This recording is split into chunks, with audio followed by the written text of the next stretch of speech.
And welcome back to another installment of the Dirty Work. As I said, once I get back to my office and I get settled, I'll be kind of testing some equipment that I have. And this is to improve my live streaming off of my DSLR and also improve the audio quality. So I have a microphone set up here, which you obviously see. And then I have my DSLR set up right in front of me, streaming off of StreamYard, both to Facebook and YouTube. So the cool thing about when I'm streaming on StreamYard is I'm able to pull up people's questions and comments and highlight them. And I'm also able to simulcast, right? And cast in more than one place. So that's one of the features that I want to have. This is my interior office. When I usually shoot, I shoot out in the common area. And I like that because there's more depth in the video. So it makes the background look a little cooler. The space is far more interesting. So you might see me shoot there from time to time. This time I'm just testing it out on my desktop computer to make sure I like the setup to be able to troubleshoot quickly rather than being out in the common area. So for this episode or this installment of the Dirty Work, this is number 46. What we're covering for today is diversifying your income. What does that mean and why you should be diversifying your income? And that's pretty much my tip of the day as well, is to focus on income and revenue diversification. So I usually give about 3 minutes for those of you who are subscribed to the channel to arrive, get your notifications and that sort of thing. And once that 3 minutes kind of expires, then we go into it. So if you can, I just want to make sure that right now my audio is coming in. Everybody hears me. You guys see me okay.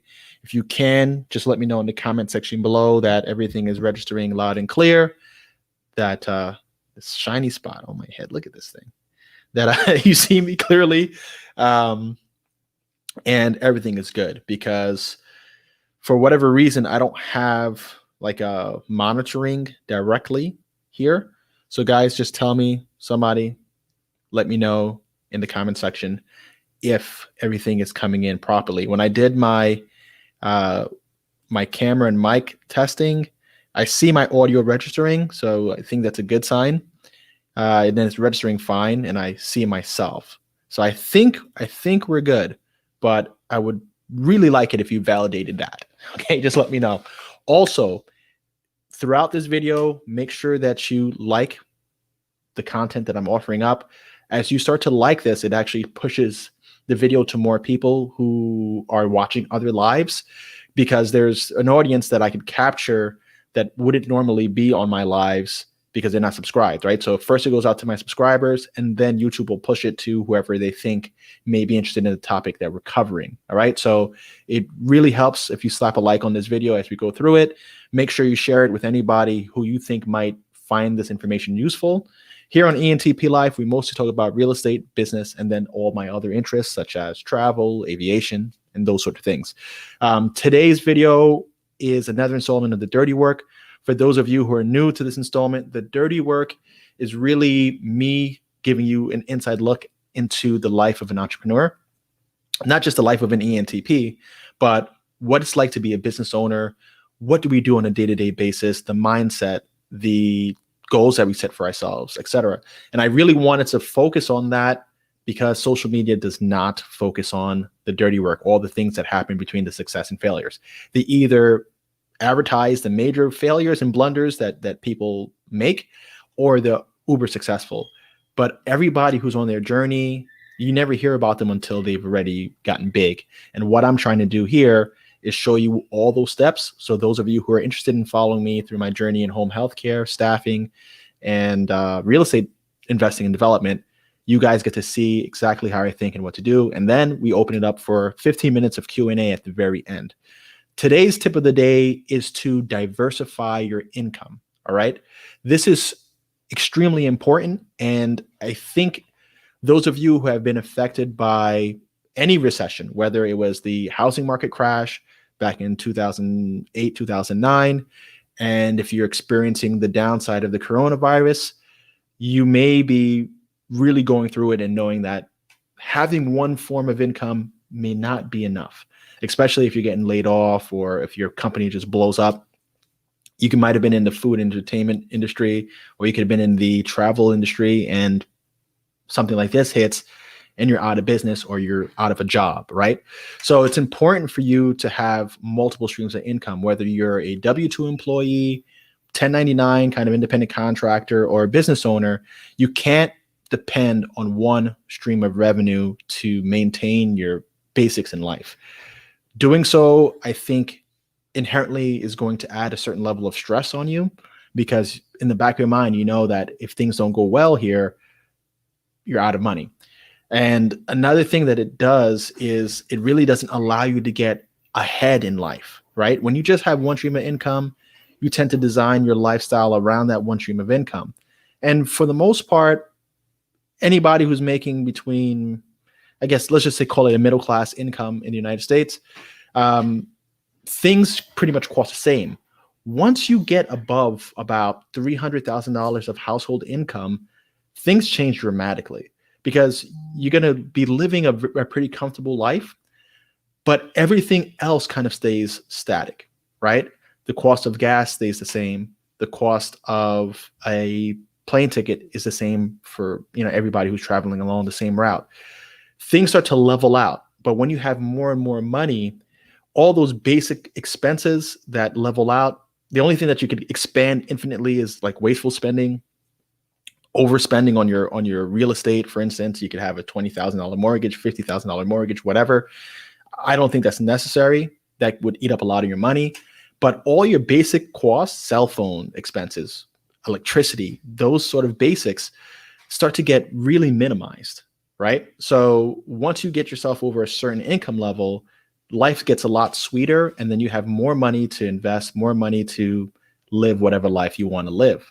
So when we're talking about diversifying your income, really you need to look at what industries are you exposed to and what industries are going to shelter you from a certain amount of risk, okay? So when we look at my income, for instance, I would say my top 3 revenue sources are going to be my home healthcare agency, my real estate company, and stock trading, okay, in that progressive order.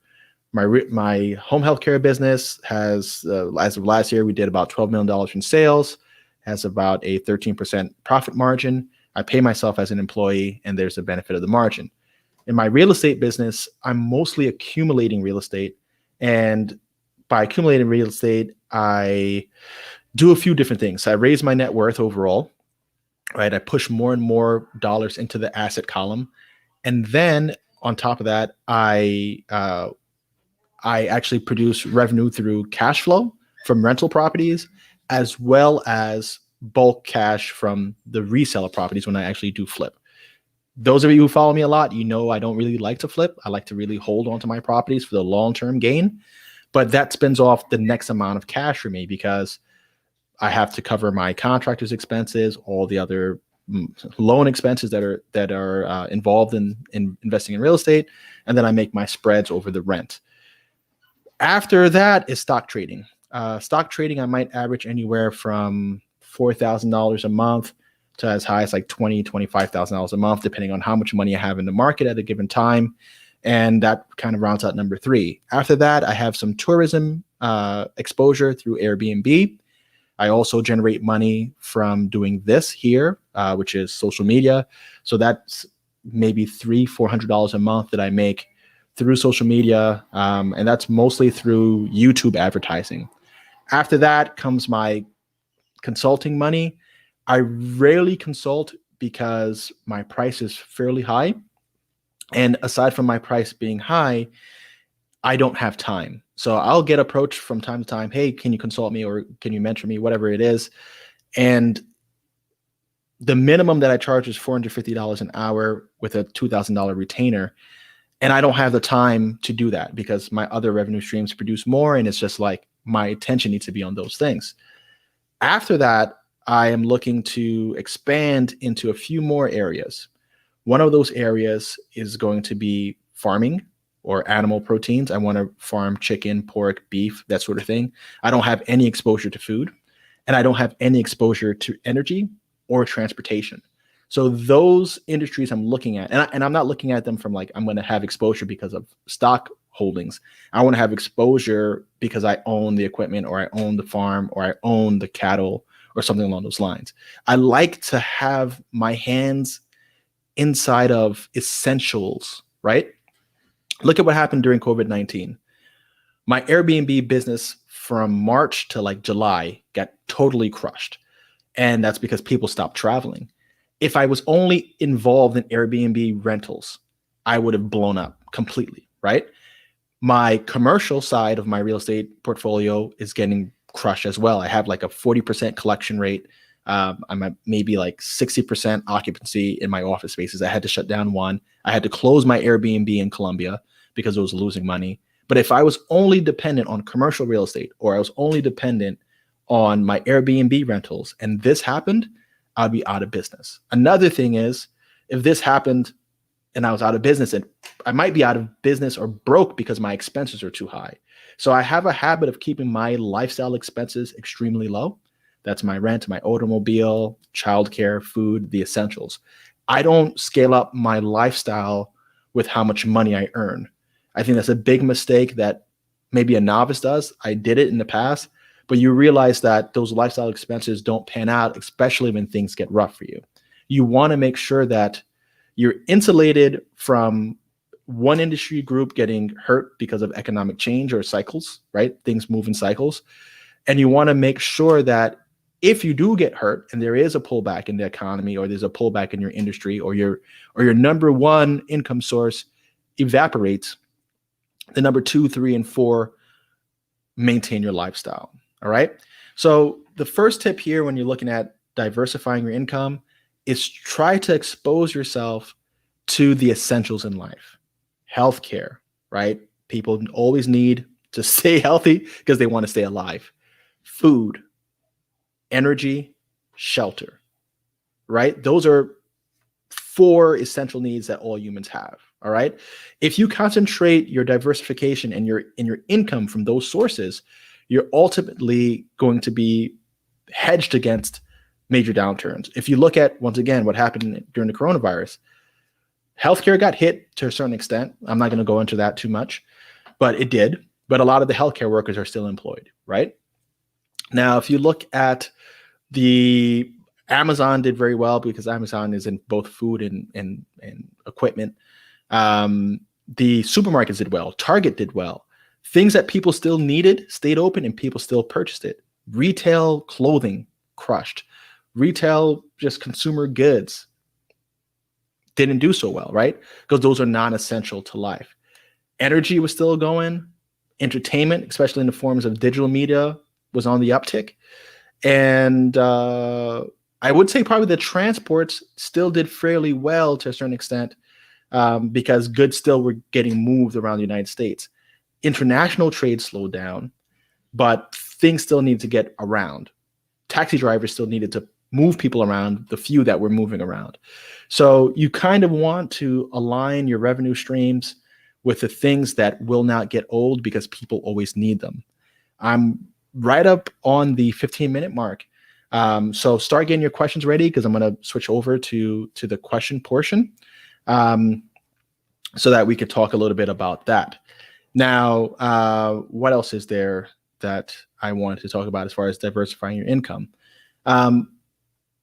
You want to draw income potentially from a job, but there's nothing wrong with drawing income from a second business, especially when that additional income is more and more passive.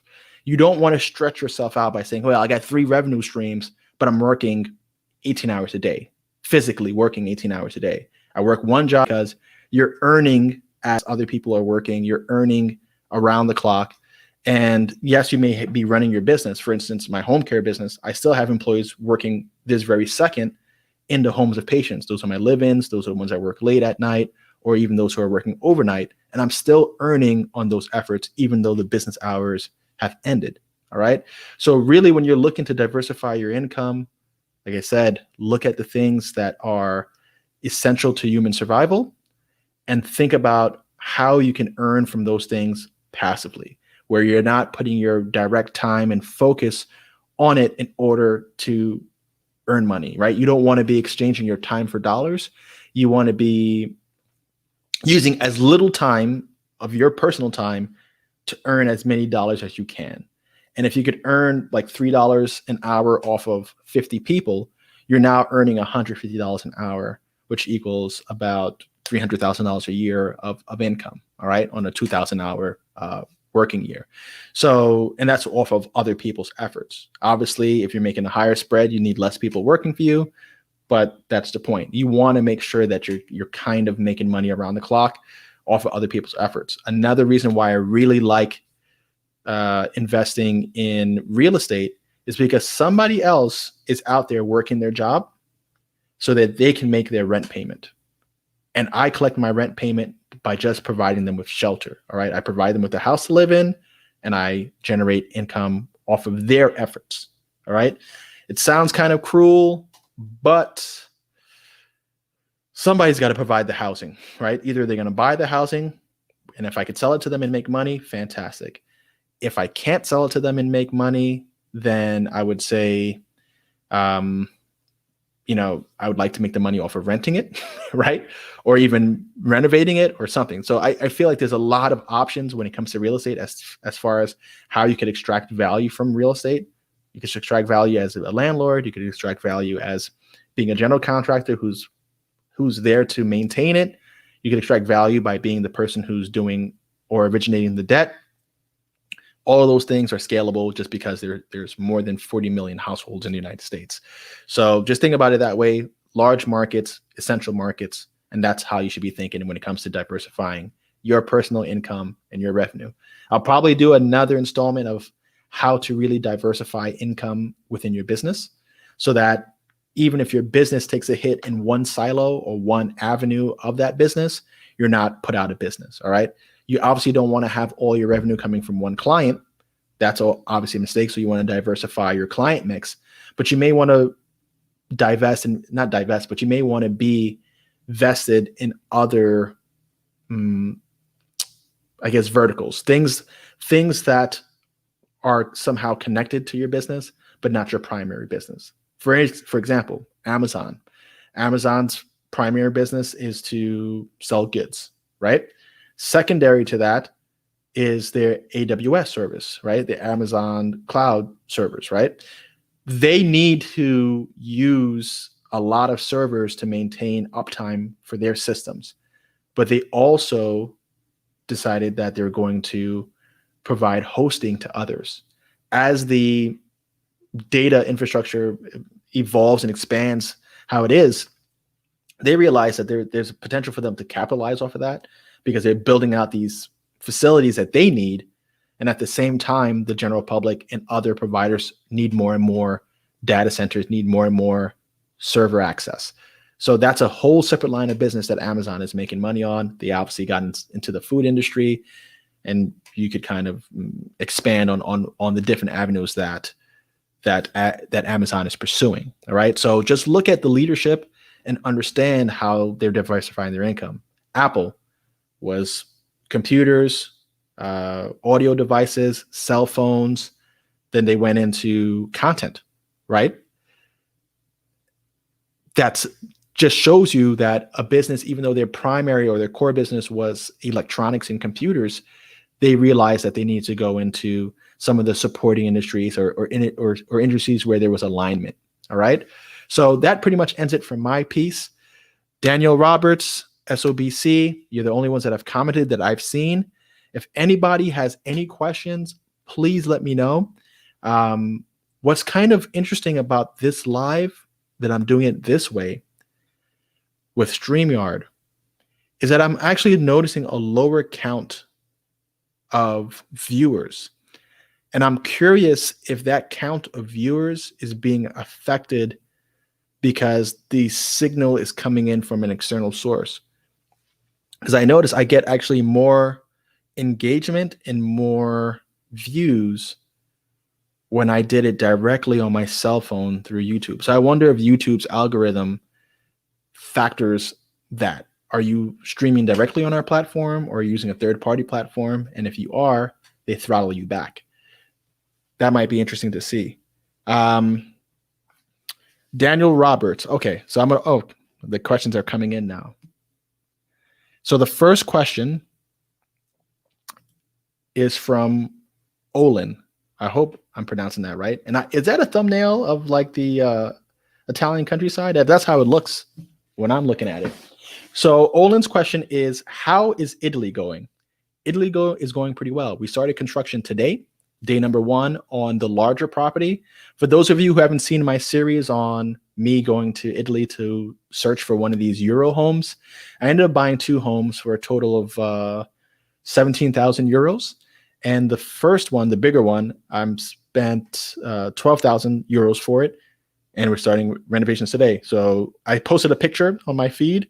The walls, the vinyl, that nasty vinyl that was on the walls, we stripped that back, and now we are getting a look at what's going on. We're starting to frame out the bathroom.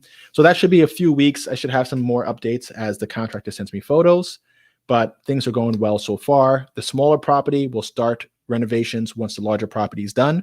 Hopefully that's going to be, it'll probably be starting in like 2 weeks, I would say. I think they're going to kind of shift some of the guys along into the new property. I'll be documenting that through stories, but I'm also getting some video to support that. But I'm going to do like the final reveal after I decorate it. So look out for that. Next question is from Daniel Roberts. Can I ask a question about my business? Yes, you can. Ask away. I'm just looking through the comments here. I really want to live in Europe, and it seems like a realistic way to do so. Absolutely, Olin. Where are you living now? And what do you do for a living? How much do you earn? Kind of give me some texture behind who you are and what your deal is, because it may be within touch sooner than you think. Akoben Renaissance, welcome and thank you for coming. Robert Campbell has a question. Okay. Do you have a mentorship program for first-time investors? I just signed up for your email list now. Thank you very much. And you know, like I said, I'm the worst salesman ever. So I have my program, Killing the American Dream. So you can find that out on entplife.com. I'm doing a live seminar Thursday. Okay. And we're going to be, you have to pre-register at entplife.com. And then you're going to get an invite to the Zoom conference. It's going to be a closed seminar. And we're going to talk real estate for about an hour, talk about my program, talk about the mentoring option. So I do have a mentoring option for investing in real estate only. And that option is called the Invest and Learn program. When I started learning how to invest in real estate, I saw a lot of these like Flip Your House guys, all these seminars that I would go to, and they all did the same thing. You go to a free seminar, and then they upsold you for mentoring or like a weekend course or whatever. The mentoring would be like at least $25,000. And when I went back to the table to talk to them one day, I was like, why can't I just invest in a deal with you? You guys are supposedly doing so well, doing thousands of deals a year. Why don't I just put my money up into one of your deals, help you fund a deal, and then from the profits, instead of me earning my profit, you take my share of the profits, and that way I learned. I get my money back, you take the profits, everybody should win. And of course, they were taken back by my suggestion because they were in the business of selling mentoring rather than selling success. So I designed my program to sell success. So if you complete my program, first of all, it's cheap, $97 a month. You get a lifetime pass to 1 to 4 family and any other course I put out. If you upsell and pay for or buy up and pay for the $2,000 option. But if you do the Invest and Learn, you're required to come in for at least $10,000. The entire $10,000 gets moved into a deal. You also get the you get reimbursed for the courses. So let's just say you paid $2,000 into a course and the minimum investment is $10,000. You'd only have to come up with $8,000 more. You still get the lifetime access, but your investment into the deal is valued at $10,000 complete. So I don't even take the money from the course. And that's something that, I did the course really to identify people that I can invest with, especially as I'm starting to do more projects in more cities. I wanted to get exposure to more areas. So I did a course to teach people how I invest and to find other people who want to invest with me and that I could grow with. That's why the $97 option is just there. It's cheap. It's $3 a day per month. It's really affordable. So with that option, if you do the Invest and Learn, you do a deal, with me. I'm actually doing one right now in Hillsdale, New Jersey. I have, I believe, 5 investors on that deal, and we're already 3 weeks into construction. Actually, my very next call in 5 minutes is with them. So I'm going to be ending on time today. Alicia, education. Yo, have to ask your viewers to press the like. That works too. Yeah, please press the like. Absolutely. Thank you for that. Thumbnails from Northern Arizona. It looks like Italy. Leonard Watson. Do you feel the cleaning service industry is starting to have more value to people? Is this the same Leonard that I work with in Middletown? I'm just curious. I think, I don't know. It's hard to say. Is the cleaning industry evolving in a way that is becoming more valuable? I think short term, maybe, because people are freaked out by coronavirus. But that's an industry that you need to scale through marketing and having repeat customers, like landlords, like investors, like offices, right? Those are repeat jobs. They need cleaning all the time. So I think it's a business that you could scale up. Is COVID helping for the short term? Yeah, but I don't know what the long term effects are going to be. Olin, I got money enough for it. What's the total cost going to be with renovations? Sorry if you already said this, got distracted. It's all right. I think the total cost for the bigger property, which is about 1,000 square feet, I'm going to be all in for about 25,000. I think after fees, renovations, decorating, about 25, maybe 30,000. So $18,000 in renovations and decorating and furnishing. 12,000 for the purchase and about another 2,500 in fees. So I would say 30,000. The smaller property, I'll probably get away with doing that one for like, I would say 15,000. And that's a 1-bedroom, 2-story little house. Hey man, welcome. I'm glad that you're tuning in. I got 2 properties. I remember you had hit me up about someone who was looking for a rental. I have a property in Middletown that I should be closing on this week or next week that I'm going to be converting to a rental. That one should be ready by probably December 1st, to be honest. Then I have another property kicking off in Middletown or Wallkill that should be hitting the market soon.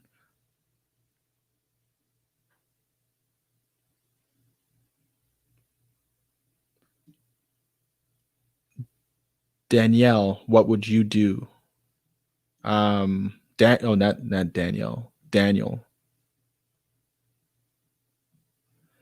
I realized that my profits. Okay, I got 1 minute, so this is the last question. I realized that my profits. Here we go. I realized that my profits will be almost completely destroyed if I turn my EU-based Amazon store into a legal business. However, if I do so, my prices will be beat by those who are not paying taxes. I'm not going to advise you to evade taxes, man. If that's what's working for you, you got to do what you have to do. Either way, when the tax man comes for you, he's coming. So you could either pay them now or pay them later. But it's really hard for me to advise on taxes and tax evasion or just not doing things on the up and up. It always comes back to bite you. It's going to hurt you one way or another. Either you're not going to be able to show enough income to get mortgages and secure debt, or the tax man's going to come and get you, right? So if you're underreporting your money, paying taxes is not a bad thing. You should obviously try not to pay them legally. But when you have a tax problem because you earned money, that's because you've earned money, right? Like, just earn more of it.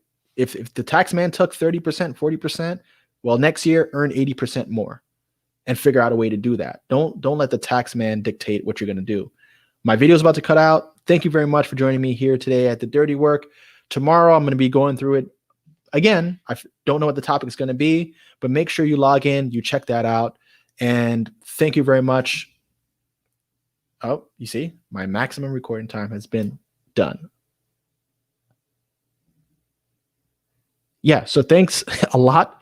I'm not sure if I'm still broadcasting or not, but if I am, wash your hands.